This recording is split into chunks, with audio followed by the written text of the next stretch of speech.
नमस्कार, मैं हूं आपके साथ नैना यादव और पेश है हमारा खास प्रोग्राम आक्रमण। दुनिया में इस वक्त आक्रमण का दौर है। प्रहार, प्रचंड वार लगातार, कहीं गोलियों की गूंज से शहर कांप रहे हैं, कहीं मिसाइलों की बरसात ने आसमान को काला कर रखा है। किसी मोर्चे पर हाहाकार है, इमारतें ढह रही हैं, सीमाएं टूट रही हैं, तो किसी सरहद पर मदद की पुकार है। लोग उम्मीद की आखिरी डोर थामे खड़े हैं। युद्ध की इस आग का धुआं अब दुनिया की सांसों में घुल चुका है। इसी धधकती दुनिया का सच हम लेकर आए हैं। युद्ध के हर मोर्चे की आंखों देखी कहानी ये है आक्रमण, जहां हम आपको दिखाते हैं जंग का वो चेहरा जिसे दुनिया अक्सर देखने से डरती है। आक्रमण में आज हम दुनिया के 3 कोनों से 3 बड़ी तस्वीरें, तीनों में जंग, टकराव, महाशक्तियों का प्रतिशोध नजर आता है। पहली तस्वीर रूस बनाम यूक्रेन की, लेकिन अब सिर्फ यूक्रेन नहीं बल्कि पूरा यूरोप दायरे में आ चुका है। आज पुतिन ने अपनी वॉर मशीनरी और भी ज्यादा तेज कर दी। स्कंदर मिसाइलों की तैनाती, ड्रोन स्वैम के हमले और यूक्रेनी सेना पर ताबड़तोड़ प्रहार। लेकिन सबसे खतरनाक बात, इन मिसाइलों की रेंज अब यूरोप के शहरों तक पहुंच रही है और यही वो संकेत है जिससे ब्रसेल्स, वार्सा और बर्लिन तक हलचल मच गई। यानी पुतिन का प्रतिशोध अब जमीन बदल चुका है। जंग यूक्रेन से यूरोप की दहलीज तक पहुंच चुकी है। दूसरी तस्वीर अमेरिका बनाम वेनेजुएला की। डोनाल्ड ट्रंप ने फिर से मादुरो को सीधा ललकारा है।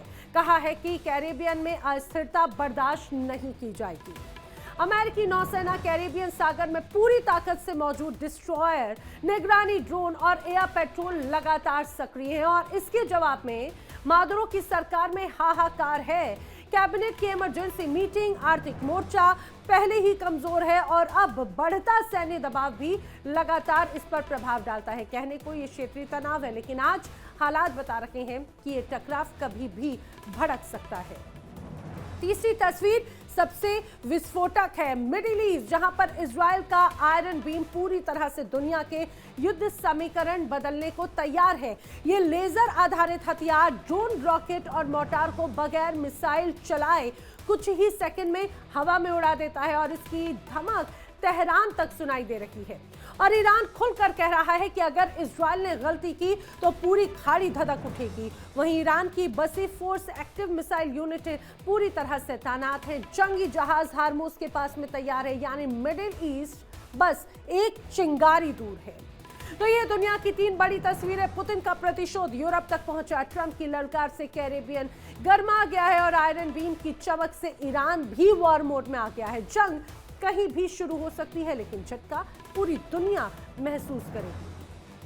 तरफ से यूरोप को 2 टूक चेतावनी मिल चुकी है और इसका सीधा मतलब है यूक्रेन की जंग अभी खत्म नहीं हुई बल्कि और भी ज्यादा बढ़ेगी। पहली चेतावनी, अगर यूरोप ने यूक्रेन को लंबी दूरी की मिसाइलें दी तो रूस यूरोप के शहरों को कानूनी लक्ष्य मानकर कार्रवाई करेगा। और दूसरी चेतावनी, अगर नाटो ने सीधा सैन्य दखल दिया तो जंग यूक्रेन की सीमा छोड़कर यूरोप के अंदर तक पहुंच जाएगी।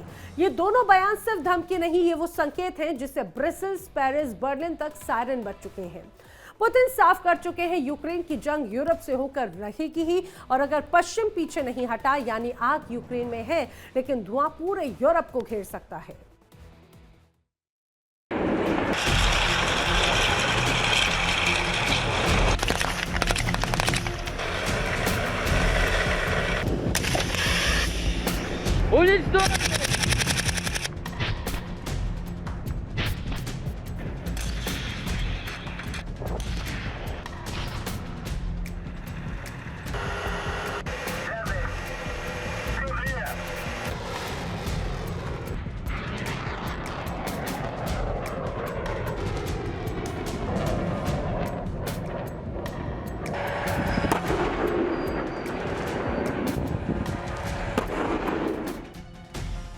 यूक्रेन रूस जंग रुकने की जगह और ज्यादा विध्वंसक होती जा रही है।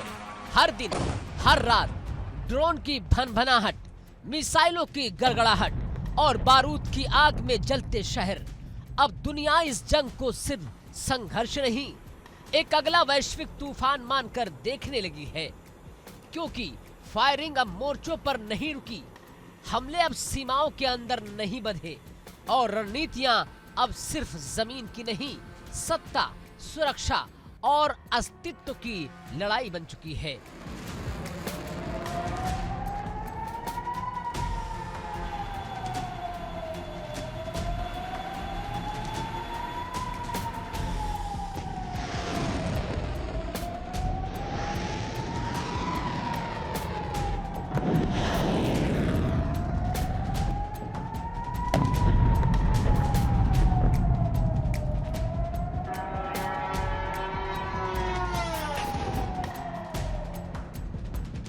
रूस ने अपनी पूरी वार मशीनरी खोल दी है।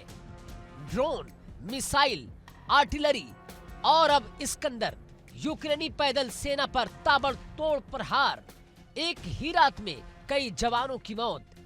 स्वार्म ड्रोन के हमलों से मोर्चों पर भगदड़ और रूस की सेना स्पष्ट संदेश दे रही है, शांति वार्ता से पहले यूक्रेन को झुकाया जाएगा, तोड़ा जाएगा। लेकिन क्या ये सिर्फ धमकाने की रणनीति है या फिर सचमुच रूस एक बड़े विस्फोट की तैयारी में है?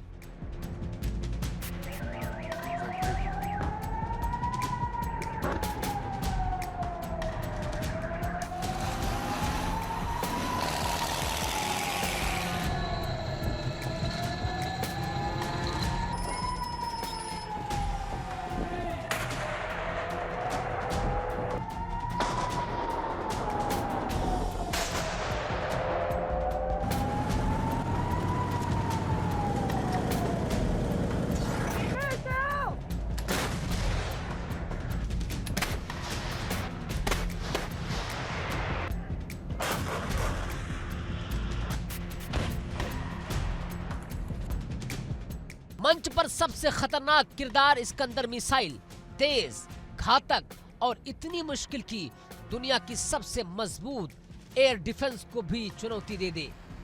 विश्लेषकों का दावा है कि इस्कंदर की लगातार तैनाती संकेत है कि रूस अब तोड़ो, झुको और फिर बातचीत करो वाली रणनीति पर उतर आया है।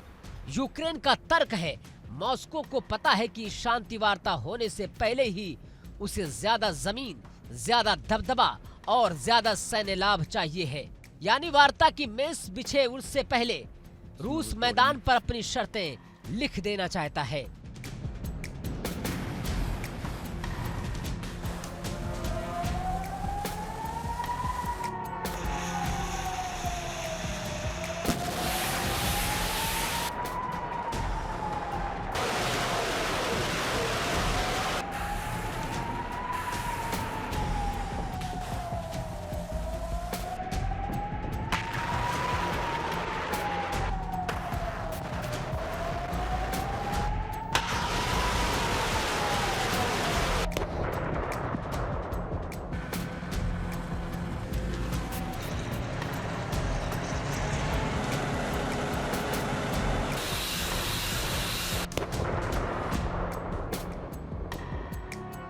लेकिन इसी बीच एक बड़ा सवाल उठता है, क्या रूस की ये मिसाइलें, ये तेजी कहीं परमाणु युद्ध की दिशा तो नहीं बना रही हैं? क्योंकि मॉस्को कई मौकों पर यह कह चुका है कि अगर पश्चिम, अगर नेटो, अगर यूरोप सीधे युद्ध में कूदे तो इस लड़ाई को परमाणु हथियारों तक ले जाने में रूस हिचकेगा नहीं। अमेरिका, यूरोप, नेटो ये चेतावनी को हल्के में नहीं ले रहे हैं। यूक्रेन में बढ़ते हमले, परमाणु संयंत्रों के पास बमबारी और मिसाइलों की पहुंच में तेजी, ये सब मिलकर एक ही सवाल थोप रहे हैं, क्या दुनिया अगली बड़ी जंग की ओर बढ़ रही है?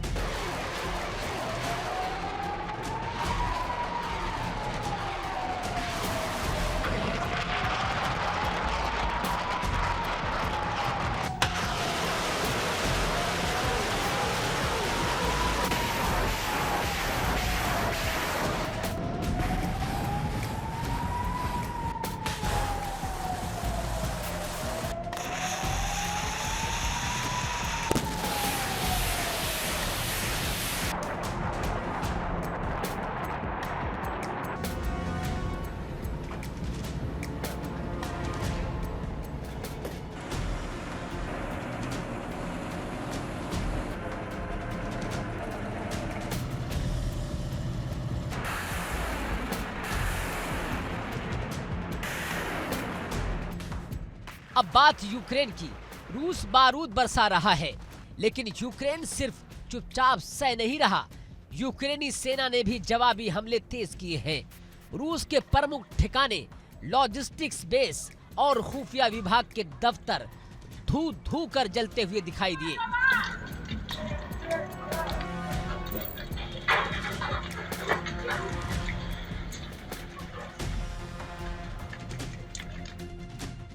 ये हमले छोटे नहीं थे, ये रूस की कमर तोड़ने वाला जैसा हमला था। एक संदेश था कि यूक्रेन अब सिर्फ रक्षा में नहीं, आक्रामक मोड में भी है।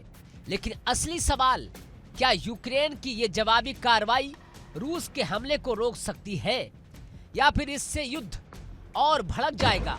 अब जरा शांति वार्ता की तरफ बढ़ते हैं, जो सिर्फ कहने में है, जमीन पर कहीं दिखाई नहीं देता।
ट्रंप और कुछ अंतर्राष्ट्रीय नेता खुलकर दावा कर रहे हैं कि युद्ध को बातचीत से रोका जा सकता है। ट्रंप खुलकर कहते हैं, शांति मेरे हाथ में है, लेकिन यूक्रेन और यूरोप तैयार ही नहीं। यूरोप कहता है, ट्रंप की शांति मतलब रूस की जीत। यूक्रेन का भी तर्क वही, पहले रूस युद्ध रोके, फिर हम वार्ता पर बैठेंगे। यानी एक तरफ वार्ता की आवाज है, लेकिन दूसरी तरफ वार्ता से पहले युद्ध को तेज करने की तैयारियां। इसलिए शांति पहल धरी की धरी रह जाती है। और इस सब के बीच व्लादिमीर पुतिन का बयान यूरोप की रातों की नींद उड़ाने वाला है, क्योंकि पुतिन खुलकर कह चुके हैं कि यूरोप को अपनी सुरक्षा का भरम टूटते देर नहीं लगेगा। हमारे पास वो क्षमता है जो यूरोप के अस्तित्व को मिटा सकती है।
अब ये बयान सिर्फ धमकी है या एक नीति का इशारा?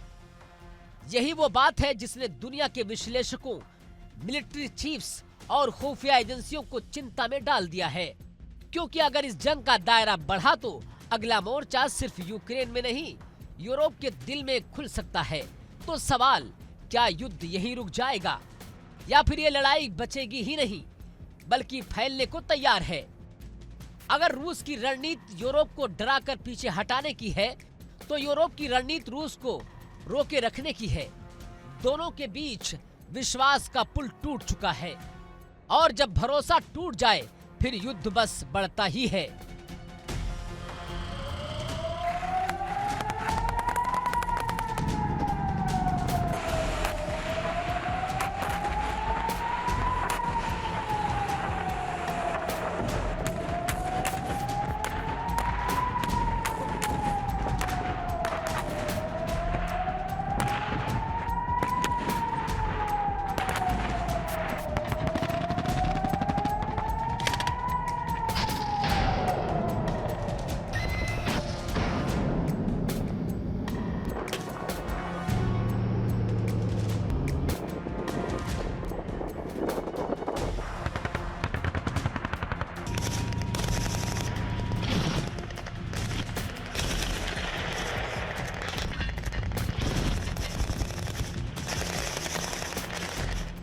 नेटो अब सीधे मैदान में नहीं कूद रहा, लेकिन हथियार, खुफिया जानकारी, रक्षा सिस्टम कीव को भेजना बंद नहीं किया है।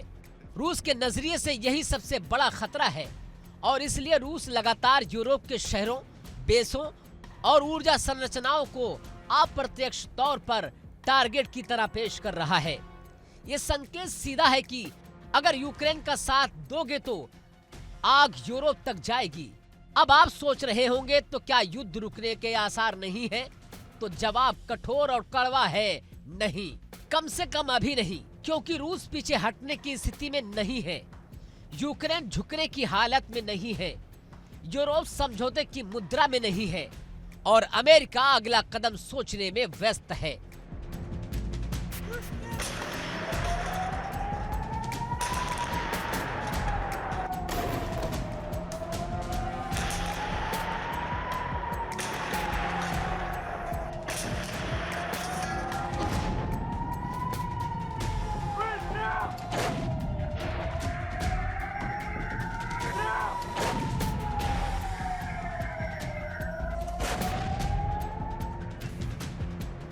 इसलिए युद्ध वहीं जा रहा है जहां लंबे युद्ध जाते हैं, धीरे धीरे लेकिन लगातार, एक बड़े विस्फोट की तरफ।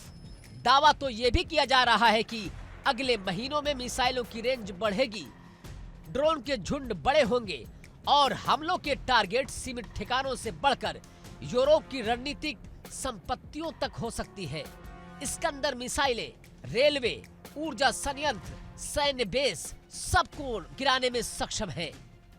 अगर रूस और आगे बढ़ा तो बाल्टिक देशों या पूर्वी यूरोप के ठिकानों पर भी धमक बढ़ सकती है और अगर ऐसा हुआ तो दुनिया एक नई मानवीय त्रासदी देखेगी। लाखों लोग विस्थापित, सैकड़ों शहर वीरान और एक ऐसा युद्ध जो सिर्फ सैनिकों का नहीं, पूरे महाद्वीप का युद्ध बन जाएगा। तो क्या अगली जंग यूक्रेन की नहीं, यूरोप और रूस की होगी? ये सिर्फ सवाल नहीं, संभावना है, क्योंकि जंग का ये अध्याय सिर्फ दो देशों की लड़ाई नहीं रहा, बल्कि वो राह बन रहा है जहां दुनिया एक बार फिर पूर्व और पश्चिम की टकराहट में घिर सकती है।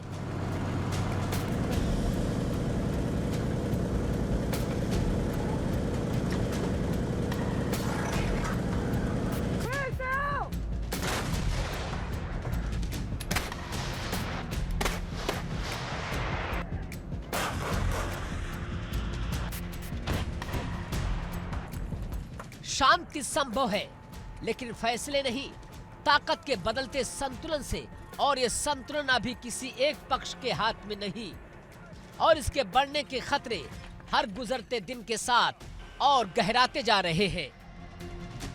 Bureau report, India daily.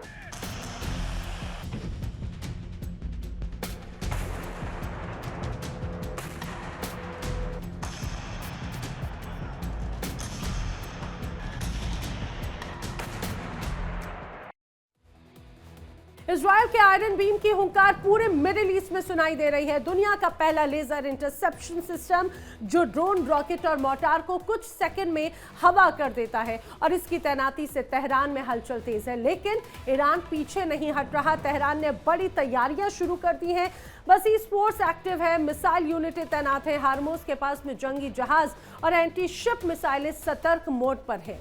Iran का साफ संदेश है कि अगर इजराइल ने गलती की तो खाड़ी धधक उठेगी और यही वजह है कि पूरे क्षेत्र में तनाव आसमान छू रहा है। क्या आयरन बीम की चमक और ईरान की धमक मिडिल ईस्ट को फिर से एक बड़ी जंग की तरफ धकेल रही है?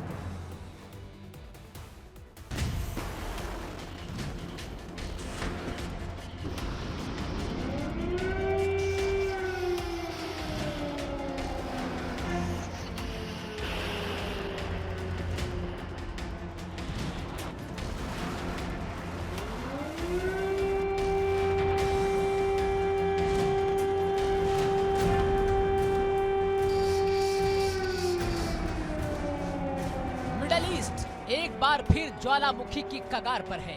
तेल, सामरिक अहमियत और धार्मिक तनाव की इस धरती में अब हवा का तापमान सिर्फ मौसम से नहीं, युद्ध की तैयारियों से बढ़ रहा है।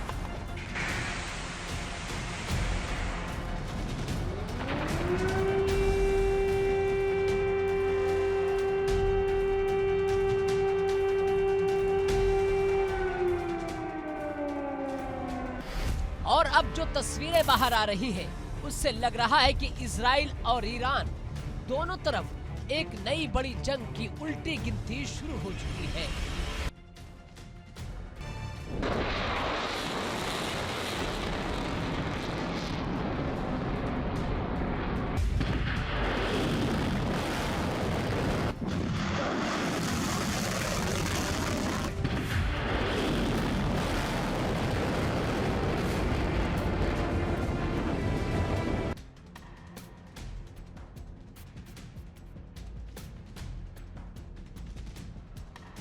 शुरुआत करते हैं इजराइल से, वो देश जिसे दुनिया सबसे सक्षम, सबसे चतुर और सबसे तेज रिएक्शन देने वाली सेना के तौर पर जानती है। लेकिन अब उसने दिखा दिया कि उसकी रक्षा सिर्फ मिसाइलों पर नहीं, बल्कि नए युग की टेक्नोलॉजी पर टिकी है। अब उसी की मिसाल है आयरन बीम। नाम भले सरल लगे, लेकिन ताकत इतनी की किसी भी युद्ध का पूरा समीकरण बदल दे। ये दुनिया का पहला लेजर बेस्ड इंटरसेप्शन सिस्टम है, जो रोकेगा ड्रोन, नष्ट करेगा रॉकेट, जमीन पर गाड़ देगा मोर्टार के गोले, वो भी बिना एक भी मिसाइल खर्च किए। कुछ ही सेकेंड, एक चमकदार लेजर बीम और दुश्मन का हथियार धुएं में उड़ जाता है। इजराइल इसके लिए दुनिया को संदेश दे रहा है कि हम तैयार हैं और पहले से ज्यादा मजबूत।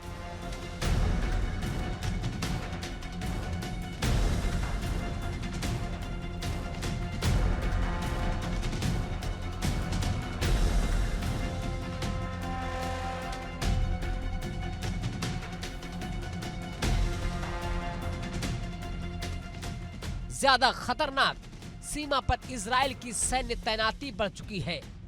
टैंक लाइनें आगे बढ़ाई जा रही हैं, हवाई निगरानी बढ़ाई जा रही है और आयरन डोम के साथ आयरन बीम को युद्ध स्तरीय तैनाती के लिए सक्रिय कर दिया गया है।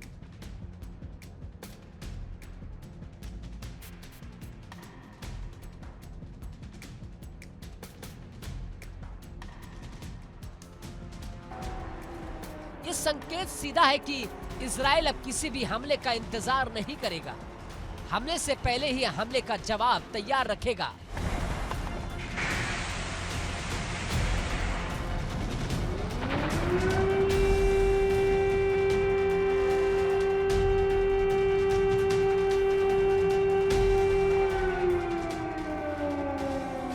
लेकिन कहानी का दूसरा अध्याय और भी ज्यादा खतरनाक है। वो देश है ईरान। 24 घंटे के अंदर तेहरान ने 3 वीडियो जारी किए और पूरा मिडिल ईस्ट सिहर उठा।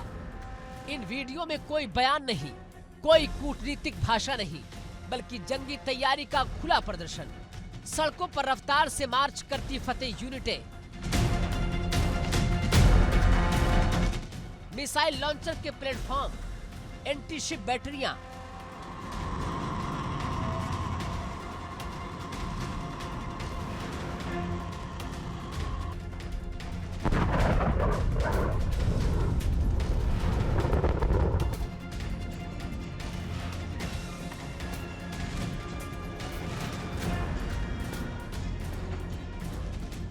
और हजारों की भीड़ में तैयार बसीज फोर्स। ईरान की बसीज फोर्स वो ताकत जिसे आम नागरिकों से तैयार किया जाता है। ये कोई नियमित सेना नहीं, ये है जनता का मिलिट्रीकरण। इनकी तैनाती का मतलब है ईरान सिर्फ आर्मी नहीं, पूरा देश युद्ध में झोंकने की तैयारी कर चुका है। और आज बसीज को एक्टिव कर देना पूरे मिडिल ईस्ट के लिए संकेत है कि ईरान पीछे हटने वाला नहीं है। ईरान युद्ध तक जाने को तैयार है।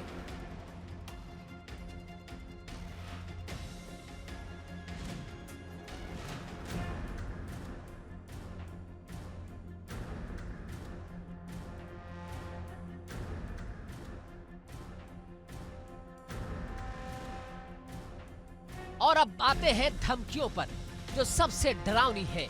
सिर्फ एक दिन में ईरान के 3 बड़े कमांडर अमेरिका और इजराइल को खुली धमकी दे चुके हैं। मेजर जनरल अली अब्दुल्लाही ने कहा कि अगर जंग हुई, इजराइल को उसके अस्तित्व का सबसे बड़ा झटका लगेगा। एक और कमांडर, हमारी मिसाइल पावर तैयार है, इजराइल की ओर उड़ने में बस आदेश का इंतजार है।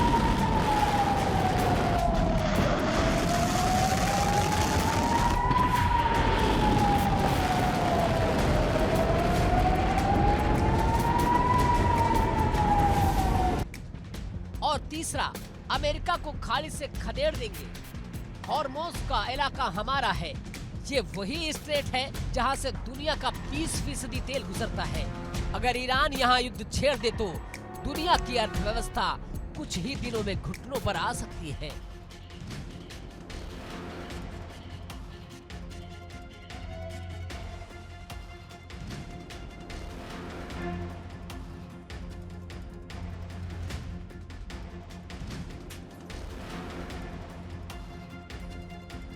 और बस इतना ही नहीं, ईरान ने हॉर्मोज के पास अपने 2 बड़े जंगी जहाज तैनात कर दिए हैं। इन जहाजों पर एंटी शिप मिसाइलें, सी स्कैनिंग वेपन्स और क्लोज कॉम्बैट सिस्टम सब तैनात है। यानी जहां दुश्मन का जहाज दिखा वही निशाना लगा। पूरी खाड़ी का सबसे संवेदनशील इलाका अब ईरानी वार मशीन के निशाने पर है। अब सवाल, क्या ये सिर्फ दिखावा है? जवाब नहीं, क्योंकि इजराइल भी जानता है कि ईरान अब सिर्फ बयान पर नहीं रुका है।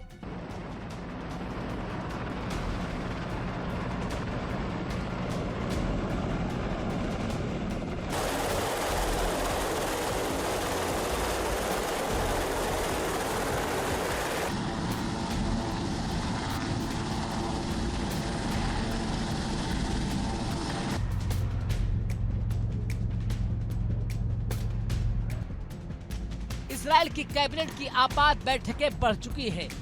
मोर्चे पर सैनिकों की तैनाती तेज है। सीरिया और लेबनान में इजरायली एयरफोर्स ईरानी ठिकानों का मुआयना कर रही है।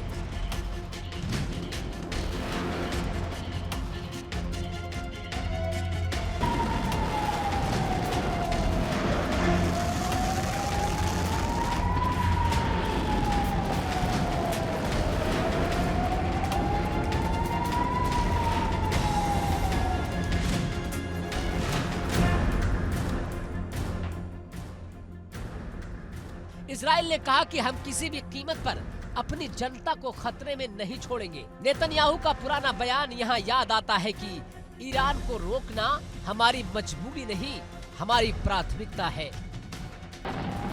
लेकिन ईरान का दावा और भी तेज है।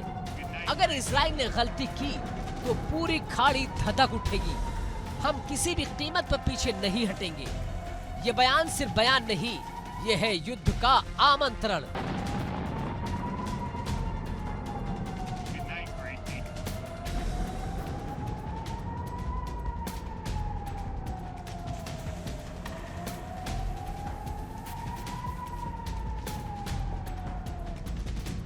क्योंकि इतिहास बताता है, जब ईरान बसीज फोर्स को मैदान में उतारता है तो लड़ाई सीमित नहीं रहती। अगर ये जंग होती है तो ये सिर्फ मिसाइलों की जंग नहीं होगी, ये होगी ड्रोन बनाम लेजर की जंग, समंदर बनाम पनडुब्बियों की जंग, इंटेलिजेंस बनाम साइबर अटैक की जंग।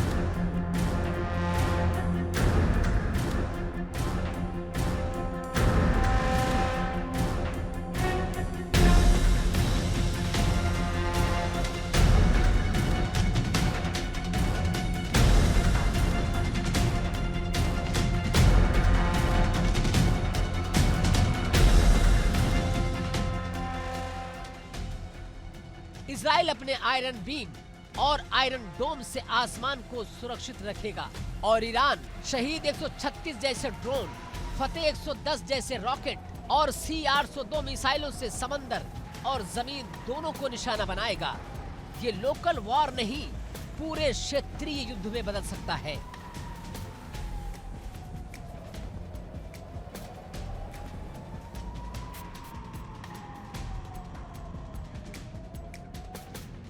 और अब आते हैं तीसरे खिलाड़ी यानी कि अमेरिका पर। ईरान की सबसे बड़ी चेतावनी इजराइल से ज्यादा अमेरिका को है। ईरान खुलकर कह चुका है अमेरिका खाड़ी छोड़ दे, नहीं तो उसे खदेड़ दिया जाएगा। अमेरिकी नौसेना अभी हॉर्मोज के बिल्कुल पास है, वो भी पीछे हटेगी नहीं। अमेरिका ये जंग नहीं चाहता, लेकिन अगर ईरान ने हमला किया तो अमेरिका भी रुकने वाला नहीं है, यानी 3 तरफा युद्ध की स्थिति। अब ये सवाल उठता है, क्या ये सब जंग की दस्तक है?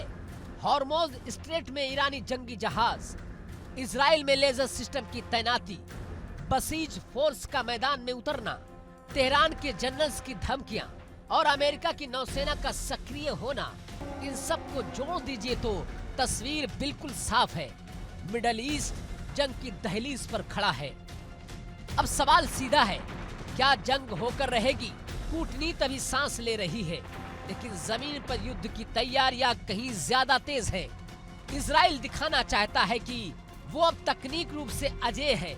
ईरान दिखाना चाहता है कि अगर उस पर वार हुआ तो पूरा मिडल ईस्ट आग में झोंक देगा।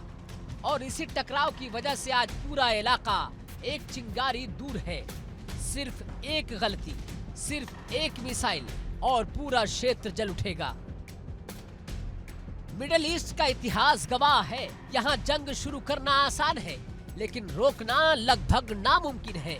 अब दोनों तरफ का हौसला, दोनों तरफ का गुस्सा और दोनों तरफ की तैयारी एक ही चीज की ओर इशारा कर रही है, वो है युद्ध। और अगर ये युद्ध शुरू हुआ तो सिर्फ इजराइल और ईरान की लड़ाई नहीं होगी, बल्कि पूरी दुनिया इसके झटके महसूस करेगी। तेल की कीमतें, समुद्री व्यापार, अंतर्राष्ट्रीय सुरक्षा, सब कुछ दांव पर होगा। यानी ज्वाला फूटने वाली है और दुनिया सांस रोककर उस पल का इंतजार कर रही है, कब और कहां पहली चिंगारी गिरेगी। Bureau report, India daily.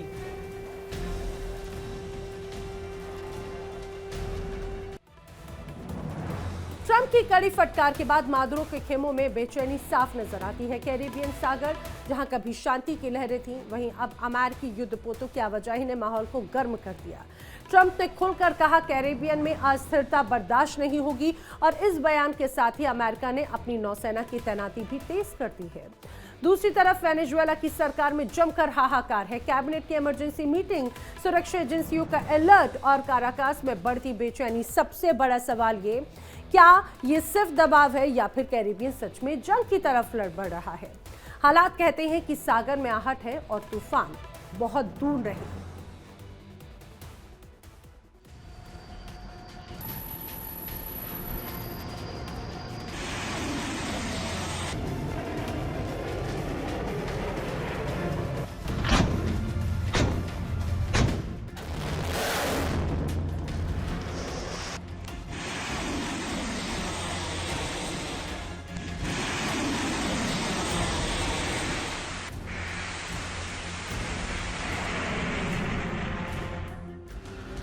Caribbean सागर, जहां कभी नीले पानी की शांति दिखाई देती थी,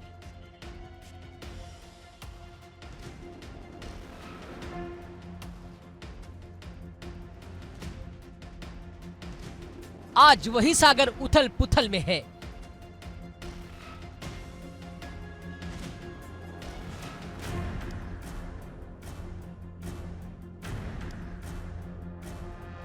लहरों की आवाज में वार और प्रहार की हुंकार मिल चुकी है।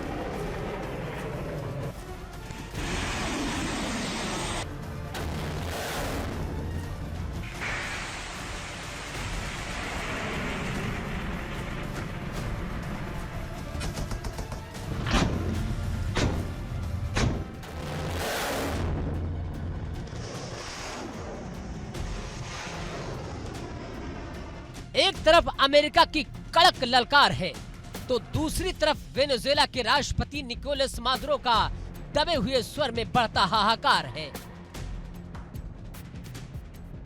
कैरिबियन का माहौल आज एक ऐसे मोड़ पर खड़ा है जहां राजनीति, शक्ति और समुद्री प्रभुत्व एक दूसरे से टकराने को तैयार हैं।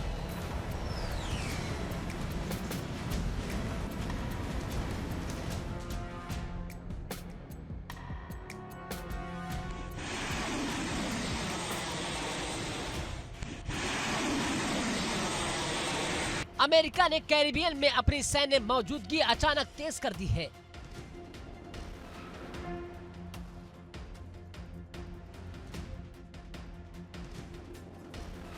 Carrier strike group, cruiser, destroyer और समुद्री निगरानी ड्रोन सब सक्रिय मोड में घूम रहे हैं।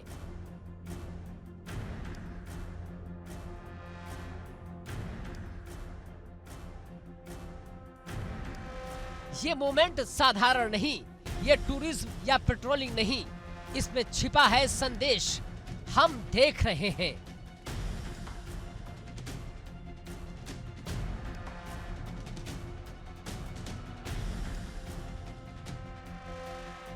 और जरूरत पड़ी तो आगे बढ़ेंगे।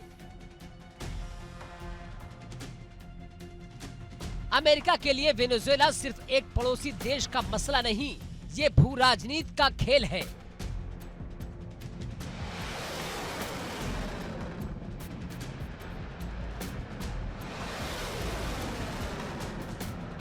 जहां कैरिबियन का नियंत्रण पूरे पश्चिमी गोलार्ध की रणनीति तय करता है।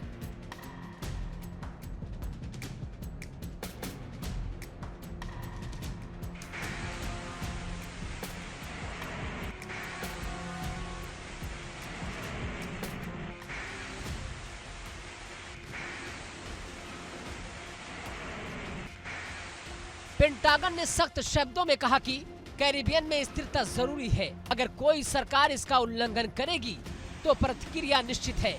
बयान छोटा लेकिन असर बहुत बड़ा।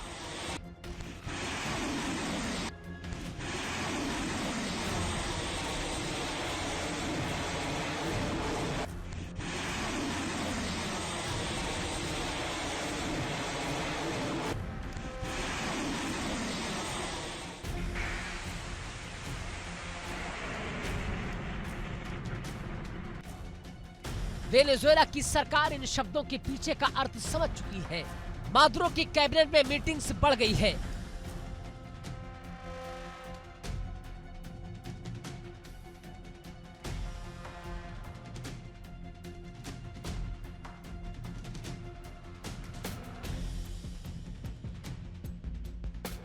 सुरक्षा एजेंसियों के अलर्ट जारी किए गए हैं।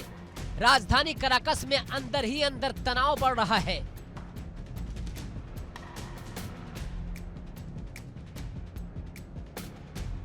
मादुरो अपने समर्थकों से कह रहे हैं कि हमारी संप्रभुता को कोई चुनौती नहीं दे सकता, लेकिन पर्दे के पीछे उनके सहयोगियों में बेचैनी है।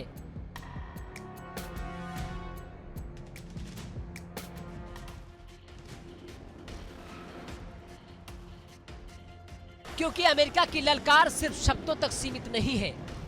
कैरिबियन की तरफ एक एक करके अमेरिका की जंगी जहाज बढ़ रहे हैं। ये वही पानी है जिससे अमेरिकी प्रभाव दशकों से गुजरता आया है।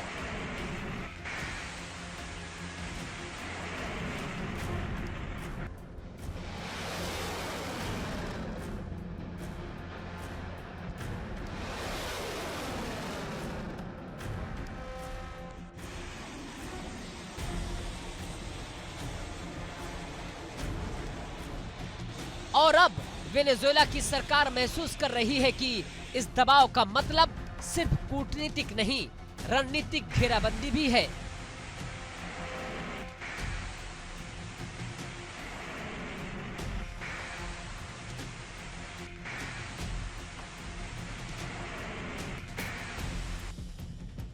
कैरिबियन सागर एक ऐसा क्षेत्र जिसके छोटी सी हलचल से पूरे पश्चिमी महाद्वीप में भूचाल आ सकता है।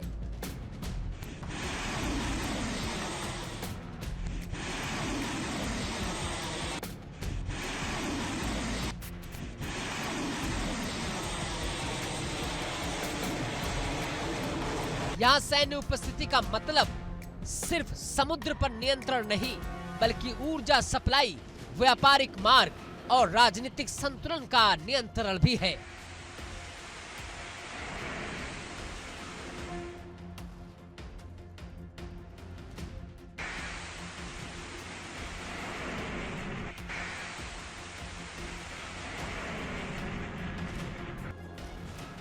और अब अमेरिका यहाँ ताकत दिखाता है तो संदेश सिर्फ वेनेजुएला को नहीं, बल्कि हर उस देश को जाता है जो अमेरिका के विरोधी खेमों में आता है।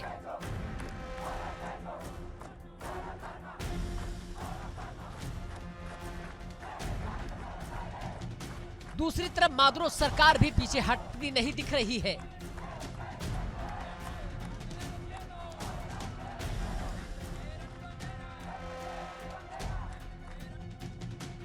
कैरिबियन तट के पास वेनेजुएला की नौसेना की गतिविधियां तेज हैं। मिसाइल सिस्टम सक्रिय किए गए हैं, समुद्री सुरक्षा अभ्यास बढ़ा दिए गए हैं। मादुरो चाहते हैं कि दुनिया को दिखाना कि वेनेजुएला दबाव में टूटने वाला देश नहीं है।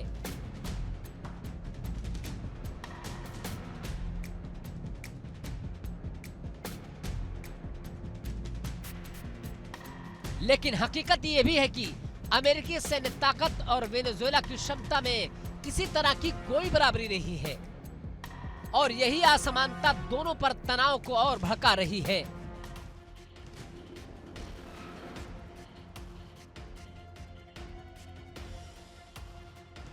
वेनेजुएला की अर्थव्यवस्था पहले ही दबाव में है। तेल उद्योग पर प्रतिबंधों का प्रभाव सीधे नागरिकों तक पहुंच चुका है।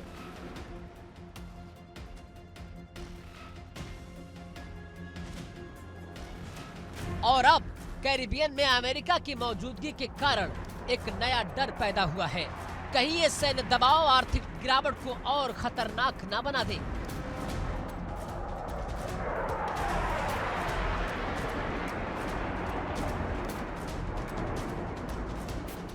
सरकार को पता है अगर कैरिबियन के व्यापारिक मार्ग प्रभावित हुए तो देश की रीढ़ और कमजोर हो जाएगी। अमेरिकी सैन्य रणनीति साफ है, नजर रखने की क्षमता और तेजी से प्रतिक्रिया देने की शक्ति दोनों को कैरिबियन में स्थापित किया जा रहा है।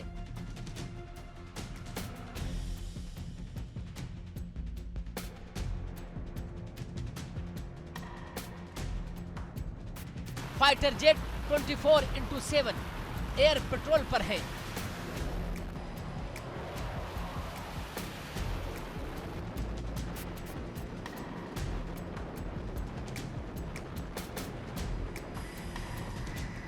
समुद्र के भीतर सबमरीन गतिविधियां बढ़ चुकी हैं। रडार और निगरानी विमान ऊपर आसमान में घूम रहे हैं।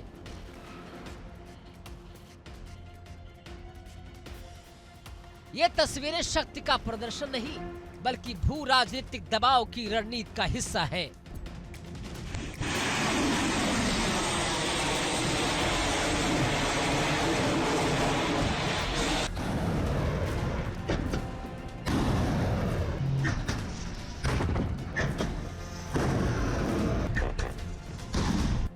कराकस की सड़कों पर भले ही दिन का शोर रहता हो, लेकिन रात में दबी हुई चिंता दिखाई देती है। लोग पूछ रहे हैं, क्या अमेरिका हमला करेगा? क्या कैरिबियन फिर युद्ध का मैदान बनेगा? वेनेजुएला के लोग इन सवालों के बीच अपनी रोजमर्रा की जिंदगी जी रहे हैं, लेकिन आसमान में मंडराते अमेरिकी विमानों की हल्की आवाज हर दिन उन्हें याद दिलाती है कि तनाव अभी भी खत्म नहीं हुआ।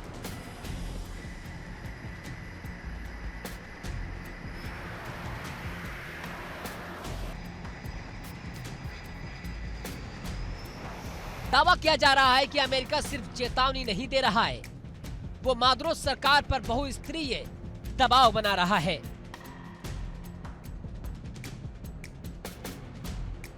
राजनीतिक दबाव, आर्थिक प्रतिबंध, समुद्री घेराबंदी और अब सैन्य उपस्थिति, इन चारों का संयोजन मादुरो शासन के लिए सबसे बड़ा खतरा है।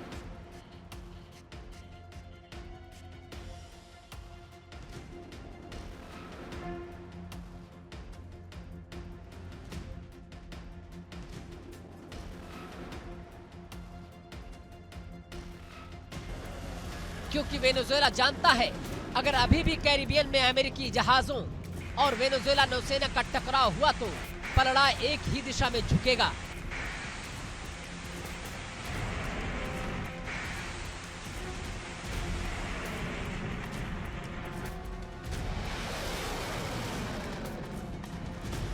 मादुरो की टीम में खलबली है, कैबिनेट में चर्चा तेज है। क्या अमेरिका युद्ध चाहता है?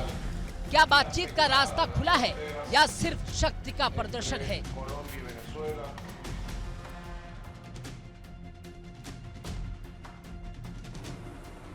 लेकिन ये सवाल जितने सरल लगते हैं, जवाब उतने ही जटिल हैं, क्योंकि कैरिबियन में अमेरिकी मूवमेंट सिर्फ वेनेजुएला को नहीं बल्कि पूरे लैटिन अमेरिका को एक संदेश है। हमारे प्रभाव क्षेत्र में कोई भी अस्थिरता बर्दाश्त नहीं होगी। इन उथल पुथल भरे हालातों के बीच कैरिबियन सागर एक बार फिर इतिहास को दोहरा रहा है।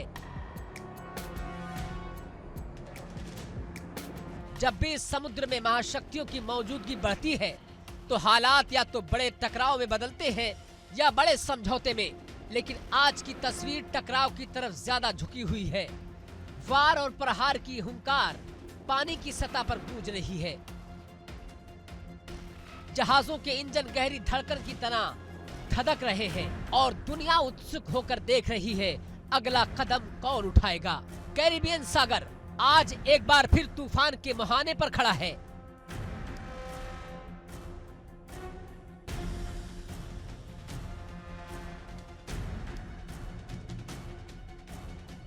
अमेरिका की ललकार जोर पकड़ चुकी है।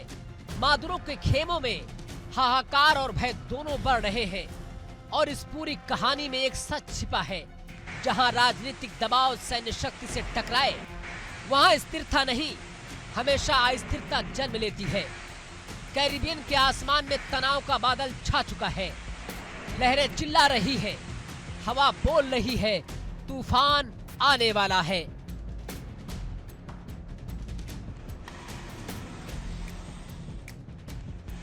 Bureau report, India daily.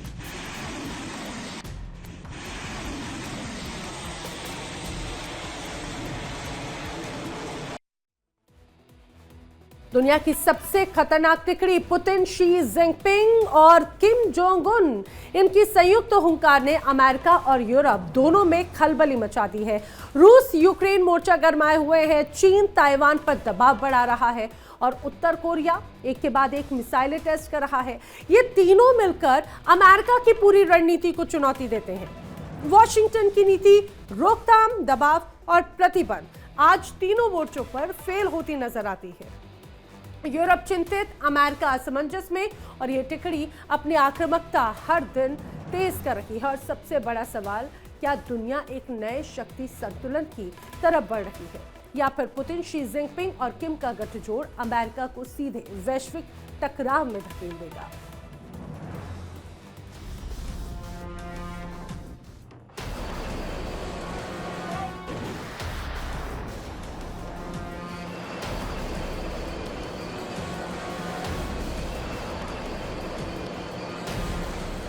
दुनिया आज एक बार फिर ऐसे दौर में एंट्री कर चुकी है जहां कुछ फैसले पूरे ग्रह को हिला सकते हैं।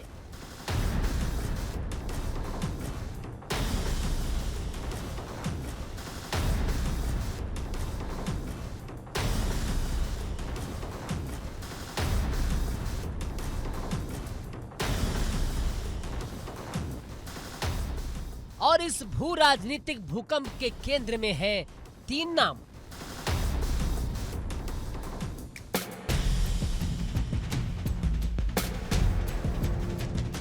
किम जोंग उन,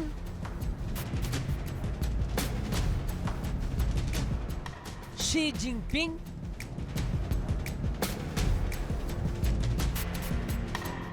और व्लादिमीर पुतिन।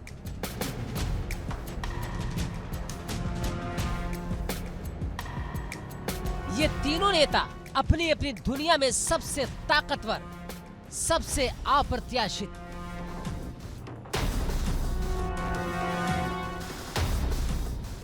और सबसे आक्रामक माने जाते हैं। और अब ट्रंप के लिए ये तिकड़ी सबसे बड़ी चुनौती बनकर उभर रही है।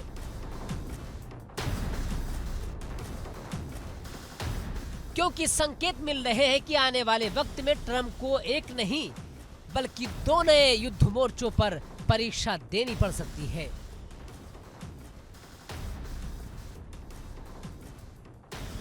पहला मोर्चा पूर्वी एशिया में उत्तर कोरिया।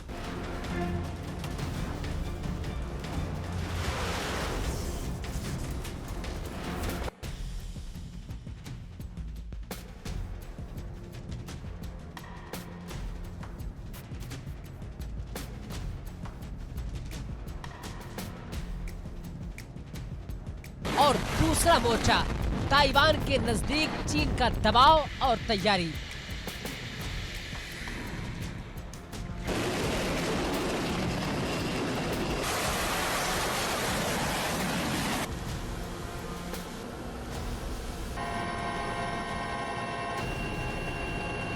उत्तर कोरिया में इस समय सैनिक तैयारी शबाब पर है।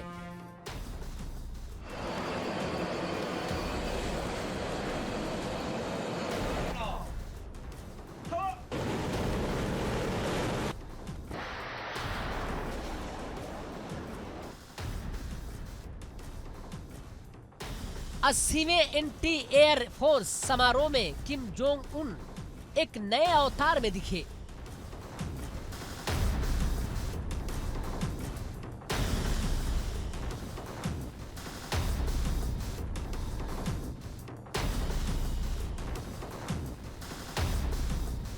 कड़े, सख्त और पूरी तरह युद्ध मानसिकता में इस समारोह में उत्तर कोरिया ने फाइटर जेट, सुपरसोनिक मिसाइलें, अटैक ड्रोन और सबसे अहम वे स्ट्रेटेजिक मिलिट्री असेट्स दिखाए जो पहली बार सामने आए हैं।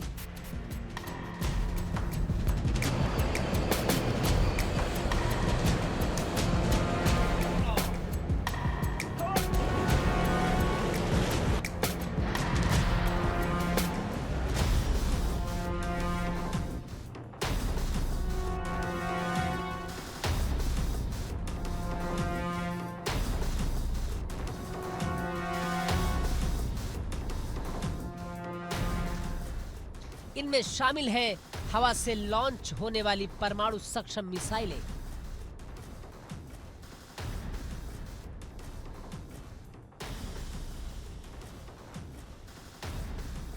जिन्हें अमेरिका के गुआम, जापान के बेस पर लक्षित किया जा सकता है।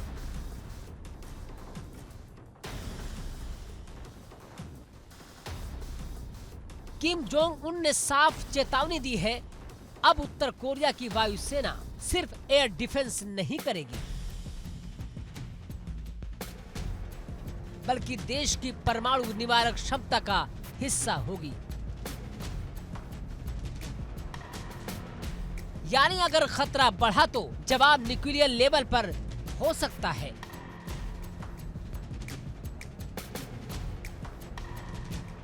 ये दबाव ऐसे वक्त में होगा जब दक्षिण कोरिया ने उत्तर कोरिया की सीमा पर ड्रोन निगरानी बढ़ाई है।